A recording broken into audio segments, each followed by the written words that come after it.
My hair is wet. I was gonna dry it, but then I thought I'd leave it and at the end of the video do a before and after to see how dry it got. I'm here because I have books and I read, and I want to tell you about some of them. Most of my books are still in Morocco because I haven't been in France I've been in France for 4 years, but I haven't gotten all of my books there. Stop asking me questions anyway. I thought I would choose the ones that I liked or that resonated the most with me to talk to you about. So these aren't my favorite books of all time or like the most impactful books of all time, or like they're not even, some of them are not even on my top 5 books of all time, but they're books I enjoyed. So let's start. First, I want to start by Little Weirds because I speak about it so much, I want to get it off the way. This is one of my favorite books. This is in top 5 books of all time. But if the rating was based on like my personality and who I am and how much joy this book got me and how much it resonated with me, it's kind of like an autobiography, but it's not, it's separated in short stories slash observations slash journal entries, and the themes are being a woman, navigating society and sexism and life and friendships and the joys and the downs of being in your late 20s slash 30s and beauty of life. I think this is why this book brought me so much joy. If you hear any, can you hear that? I unplugged my fridge because it was making too much noise and now it's farting at me. If you want to read a book that kind of feels light but still heavy and funny and important in a way, I would recommend this book. This feels like reading her diary, and I love her sense of writing. You should read this book. A year ago, I looked around my house and I was like, oh my god, there are so many logos in here. Like there are so many brands, and I didn't like it. I felt like I had guests over that I didn't invite. Why are there so many names on my table? I started thinking about late stage capitalism slash marketing slash branding and how it was before branding, and I got curious to know how life was exactly before we had this much brand identity and brand impact. And I bought the book No Logo by Naomi Klein. And it's an essay on marketing and on branding and on logos. Goes in depth into the problematic of marketing and into the history of it, as in how did it happen, how did we get to this point where everything is a billboard, where everything is sponsored, where you can't enjoy a single entertainment thing without ads. I'm sorry for the ads on this video, by the way. I still need to have money. But this will explain why there are ads on my YouTube video, so I would recommend it. My comfort show is Gilmore Girls. I think my favorite show is Breaking Bad, but I'm not sure yet. My comfort show is Gilmore Girls, and I resonate a lot with Lorelai from Gilmore Girls, who's one of the main characters. And Lauren Graham, the actress that plays her, is kind of like her. I've seen some interviews and she's kind of like the same person in a way, except she's a little more awkward because nobody scripted her, you know. There weren't 15 people on that table writing her personality. But she wrote a book called Talking as Fast as I Can, and it's her autobiography, and you can tell it wasn't ghost written, like you can tell it's her writing because she writes exactly the way she speaks, and I love that because it's very fast-paced, it's very ADHD friendly, and I liked it. I really liked it. Like, it wasn't life-changing or anything, but it was light. It was a nice read. It was fun. Sometimes fun is all you need, no? You want to get into heavy? Well, get into heavy. Fine, if you insist. Khalid Hosseini, Le Cerf-Volant de Kaboul. Khalid Hosseini, the kite runner, I think it's called in English. Oh man.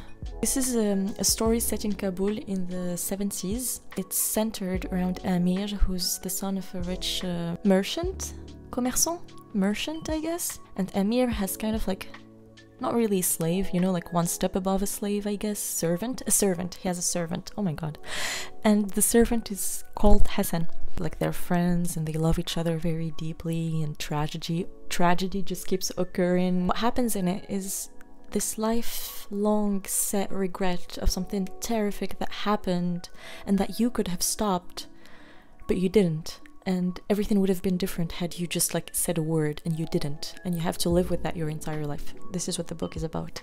And it's so heavy. I cried like a kid. It's really good. It's really well written. It's so heavy. I love poetry. Poetry is keeping me alive. Don't tell anyone.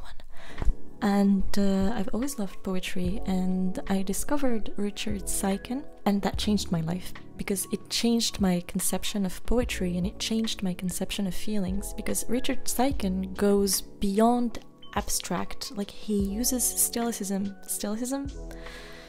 like stylistic figures, in a way that separates you completely from reality. I cannot, for the life of me, know what he's saying most of the time. Even though he goes beyond reality, his words, the words that he uses, are so familiar on an emotional level. Like, you can't understand the meaning logically, but you can feel it. Like, his words have impact, you know, whether you understand them or not. This is the poem that I always quote, Shahrazad by Richard Siken.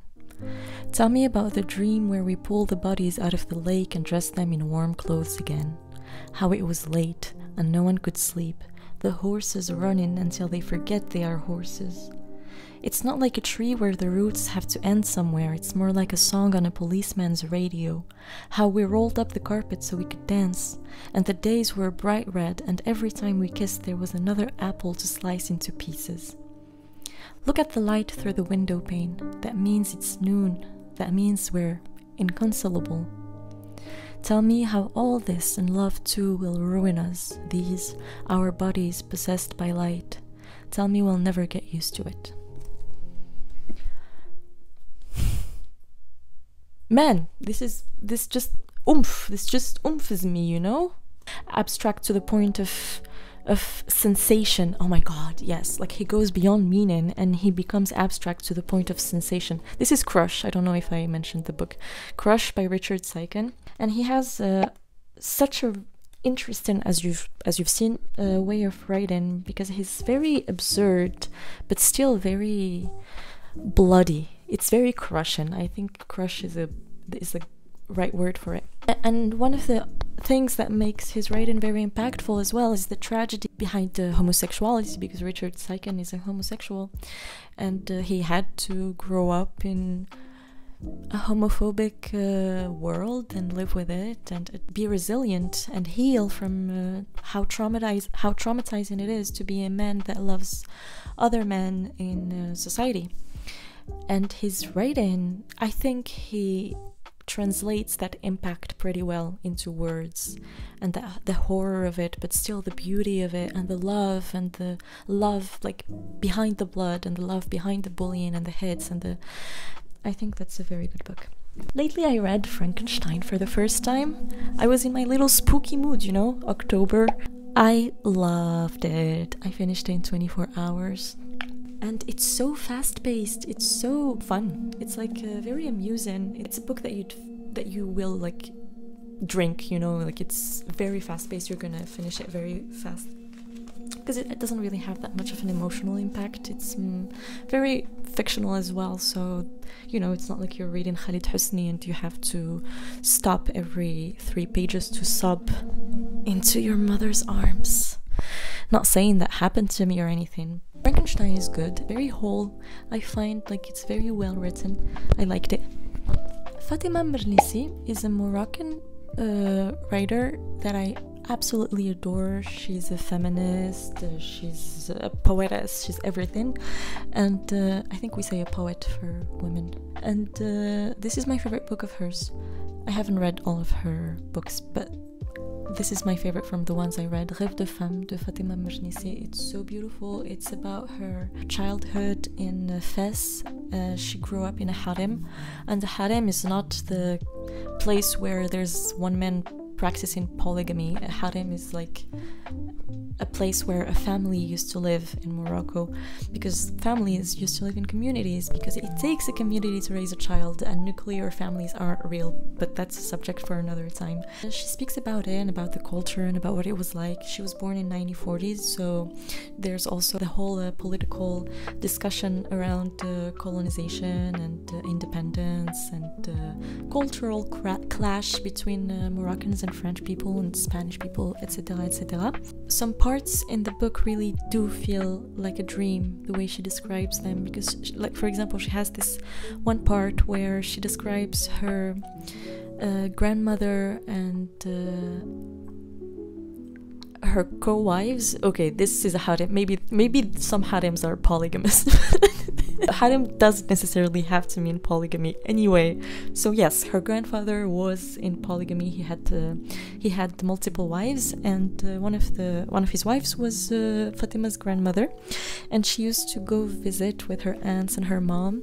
And after eating, because they didn't have running water, they used to like take all of the dishes and wash them in the river. She describes this scene as a very beautiful cut from the male gaze scene, because these women were cut from the male gaze quite literally, you know. It's the same vibe as Moroccan weddings when they're separated and women can be women without having to worry about men watching them, or even without having to subconsciously calculate the male gaze into whatever they're doing. So I loved that part, and I love the book. These are the books. Oh no, I have one last book. It's the book I'm currently reading and obsessed with. I spoke about it on my Instagram story. Do you want to follow me, by the way? This is my Instagram. So this is the book I'm currently obsessed with. It's Le Journal d'Anaïs Nin, between 1934 and 1939. And it's such a nice book. It's her diaries through these years. And Anaïs Nin, if you don't know, is a born to Cuban parents French person. Like, she was born in France to Cuban parents. She's most known for her friendship with Henri Miller.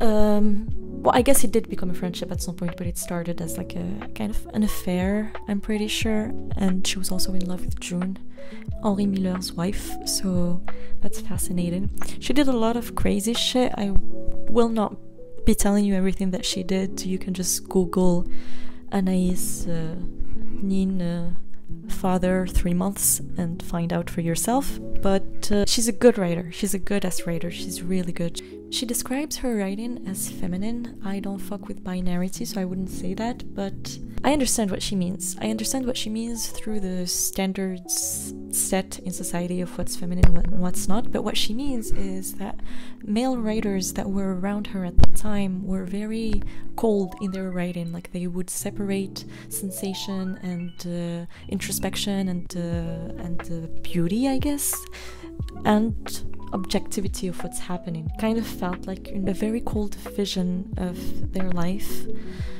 whilst she writes with emotion and with love and with intimacy. Like, there's this intimacy in her writing that I couldn't find with Henri Miller, for example.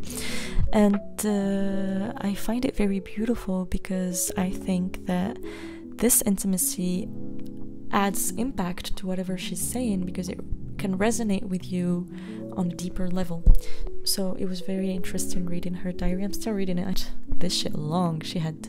Oh my god! I had something black in my teeth and you didn't say anything? Damn, I thought I could trust you. Anyway, that's all I have for you tonight. Thank you for coming over. I'm sorry I didn't ask if you wanted a cup of tea or something. I just started talking. I hope you don't take it as bad manners. Did my hair dry at all? I don't remember how it looked like. I hope I can see you soon again. I love doing these videos in English, and I have some other videos in English. I think I have a playlist on my channel with like my English videos if you can't understand my Moroccan ones. Although some of them have subtitles, because I want you all to understand. Globalization, man. International, Mr. Worldwide.